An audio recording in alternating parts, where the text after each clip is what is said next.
refreshing your wardrobe, but it's also, there's an emotional component this year because maybe kids have been studying remotely, parents might be returning back to the office, so there's going to be a lot of change that customers and families are going to be navigating this season.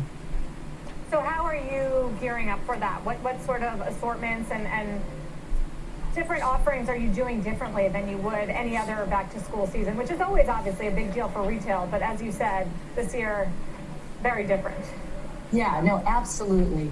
Well, what I would first say, Sarah, is when we think about how people are living and dressing, they're living a more active and a more casual lifestyle. This is something we saw even pre-pandemic and started evolving our business, leaning into categories like active and our great brands like Nike, Adidas, Under Armour, Champion. And then during the pandemic, I mean, it's exploded. And we've been right there. We're super excited. I mean, we're actually repositioning and pivoting the whole brand to stand for this active and casual lifestyle.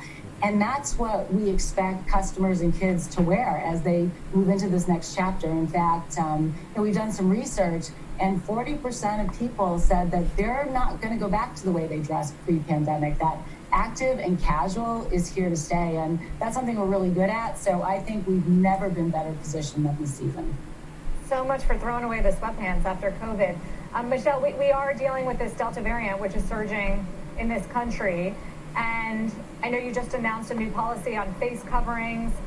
Do you worry at all that that could disrupt this boom that we are seeing in consumer spending just as we are set to go back to work and back to school in the fall? Well, I think what you've seen from us and all retailers during this whole time is that we are going to be responsive, we're going to be agile, we're putting the health and safety of our associates and customers first, as we have done the entire time, and we want to make sure that customers have a really safe and welcoming environment to shop. So the policies that we put in place are specifically intended to address that, but I think the important thing is we are going to be there for our customers however they want to shop. We are an omni-channel retailer. We offer the conveniences. I'm excited about stores, but our digital business has been thriving during this time as well. And so we'll be there right with them, whatever they need.